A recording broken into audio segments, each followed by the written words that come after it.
Hey everyone, welcome to another episode of Lucklight Plays. We're continuing our run-through of Final Fantasy III, and we're just exploring the town of Guzco. I think that's how you pronounce that. It is the town where our favorite greens come from that feed chocobos. If you've ever wondered in any Final Fantasy game why they're called Guzco greens, here's why. You can also pick up some magic keys. Now, what these do is they allow you to open any locked door without the use of a thief. A thief which we don't have yet.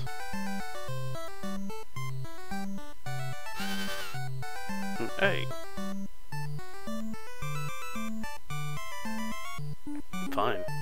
We won't. Jerk. I'm unsure if there's any kind of hidden things around here. I believe there are. If I'm not mistaken. Which, I mean, I could be, I don't know. I think there's a way into the water.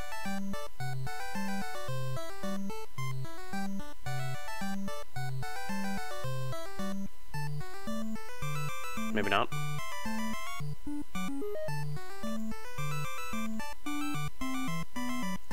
Nope, doesn't seem to be anything here. Unless it's on this side. There it is. Magic keys and carrots. Carrots are the Guzco greens, they're just retranslated in this game. I guess this was before they were kind of a main thing. A staple, if you will. And here's the chocobo pens. Nope. These carrots are the chocobo's favorite food. Want to know the secret of the chocobo forest? Try to use a carrot in the trees in the middle of the forest. Maybe you'll meet the fat chocobo. Which we should do. Because I do believe we have a lot of stuff that we need to offload. Alright, excuse me there, folk. Come on, get out of my way. Alright. And that is the town of Guzco. Now let's head north and to the west, and head to the island of the Dwarves, where we can find the power of fire.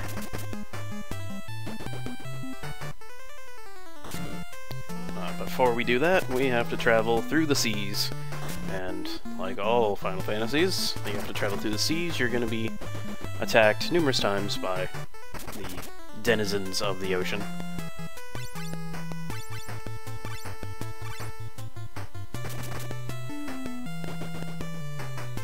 Shouldn't have too much trouble. Hopefully.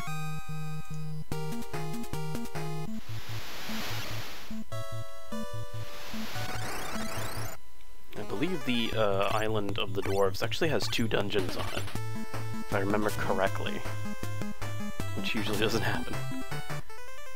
I think one is like right in the quote-unquote town. And that's the first one, and then there's the actual crystal area. Another crystal cave.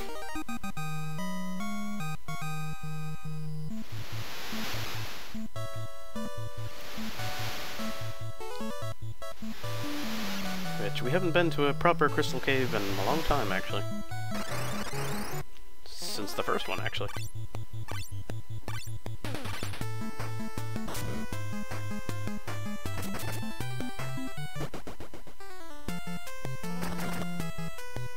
I gotta say, the remix of this song on the, if you've ever played Final Fantasy Dissidia, which there's a new version of that coming out soon. Here we go, Dwarf Cave. Lally-ho. Just like the dwarves from the next game, Final Fantasy IV, which came out in the States as 2. Guzco stole the dwarves' treasure, the 2 horns. He dove into the lake. There's one right there. You liar. You only stole 1. The dwarf horn was stolen. Lally lally ho. And he dove into the lake.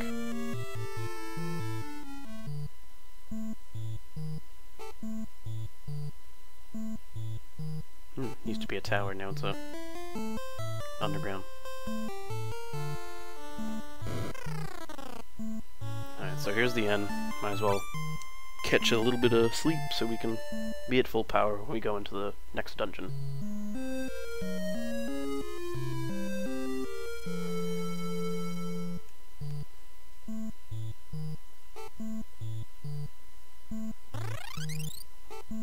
Get out of my way. Alright. Here's the weapon shop. I actually want to sell off my crappy weapons there. No longer need this. And the serpent one, I don't think we need that either. Flame mail. Maybe I should keep the freezing ones. Maybe not. Not when we can get shining ones. So, boom. I'll carry that for later. I don't even know if we need this. I don't think so. I'm gonna leave them just with fists. Turving, I can get another one. Might as well. Another Salaman sword.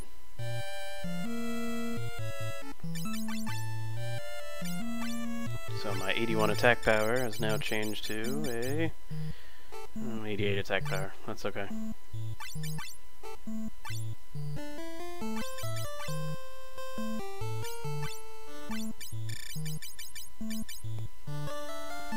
Alright.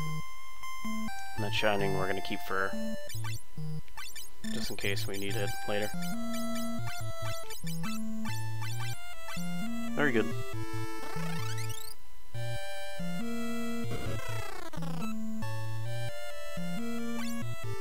Alright, ice stuff. Boom, boom. I don't use shields. Kenpo I already have, wizard stuff I already have.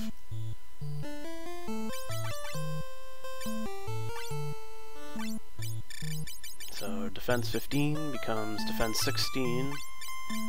Defense 16 becomes defense 16, but it's ice armor, so it'll probably work good against the fire monsters I'm probably gonna fight.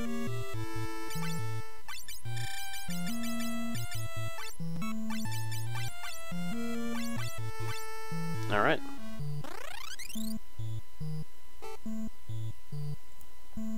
So, which way? I think there are two different ways down.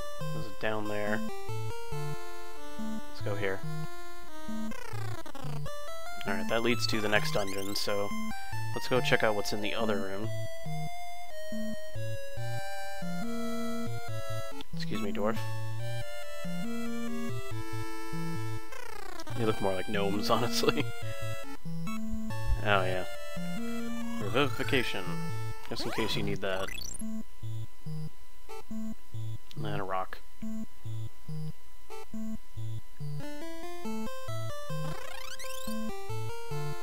Alright, so might as well just head into the next dungeon.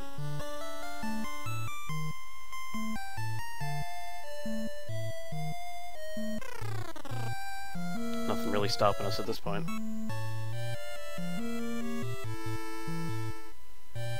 Only a frog can make it in there. So, once again, we are stuck using our toad.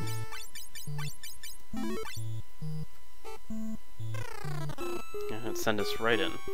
Except this time, I don't have to stay like that.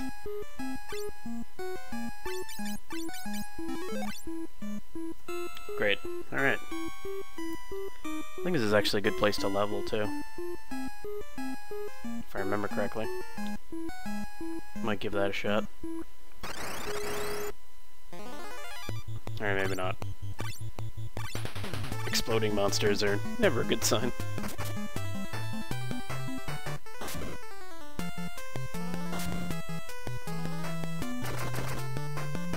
At least they don't do that much damage.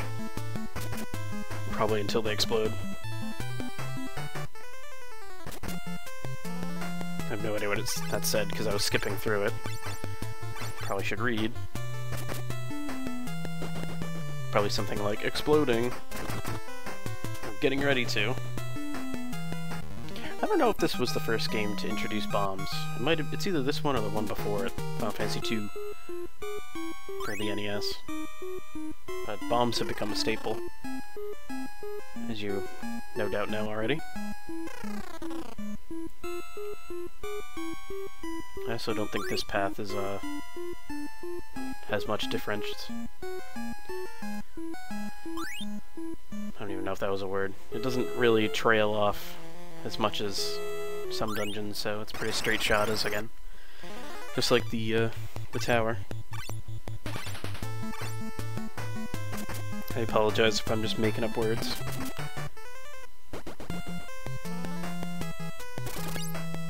Ooh, they hit hard.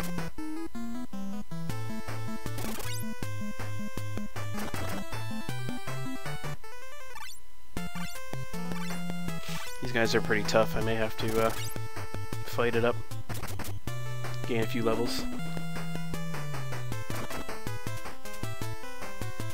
Thing is, you really don't want to level too much in these particular areas, because you want to wait until you get a certain job. The I think it's called Master in this one, but or Karateka, but it's like the upgraded version of the Monk. And the reason is, the only thing that changes, the only thing that stays the same. Alright, how do I explain this? The only thing that isn't automatically set to a preset value, I guess, when you switch between jobs. Like, all your stats will go to, you know, your job. So, like, if you're job level 20 on a fighter, and the next character is also a job level 20 fighter, you're going to have the same stats. The only thing that's going to be different is your hit points. And your hit points go up based on your vitality at the time of leveling.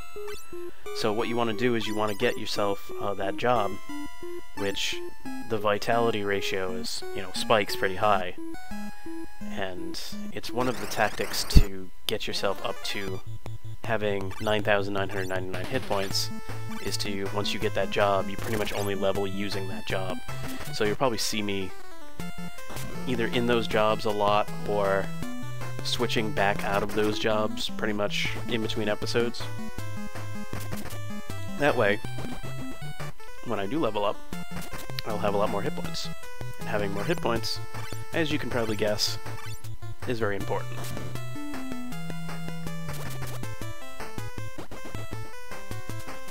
But at this stage, I believe only the Monk is super great when it comes to hit points. As you can see in my party, how Roll has much more hit points than everybody else.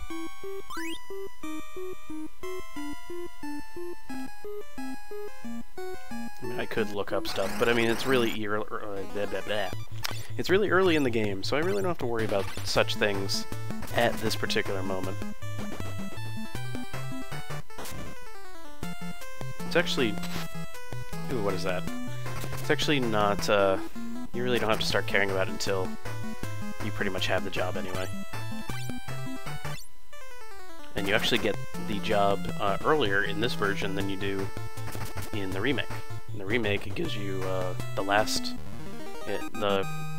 job in question is part of the last skill set, where in this one it's the third. So, in terms of balancing the game out, I believe this version is a little bit easier, honestly. Alright, so here's the next boss. What I'm going to do is I'm going to give him a shot. I know we only have like a minute, so... if we can beat him, then I can wander out on my own time. And we'll start fresh on the next episode upstairs. I won't give you the horn, die. Sorry, I skipped that really fast there. So I'm gonna go ahead and just pound on him, using all of my powerful abilities. He seems to be a fire guy, I'm guessing, so Ice 3 will... well, I guess it was supposed to mess him up, but it didn't.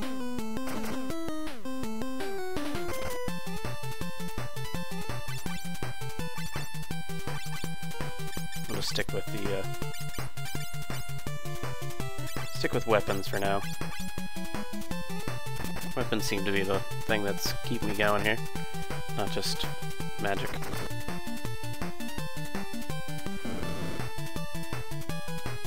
He's not really doing that much damage anyway. He said confidently, as Guzco pulls out an ability that I don't know about.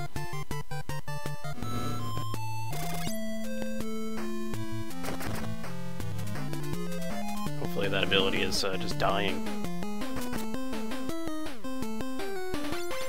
Alright, so I'm out of Ice 3. So, next best thing. There we go, got him. Alright, so finishes this episode. On the next episode, we're gonna head upstairs. There's one thing I want to show you real quick, after we get the dwarf horn. You may notice something behind us there. See that line? That is not a glitch. Huh?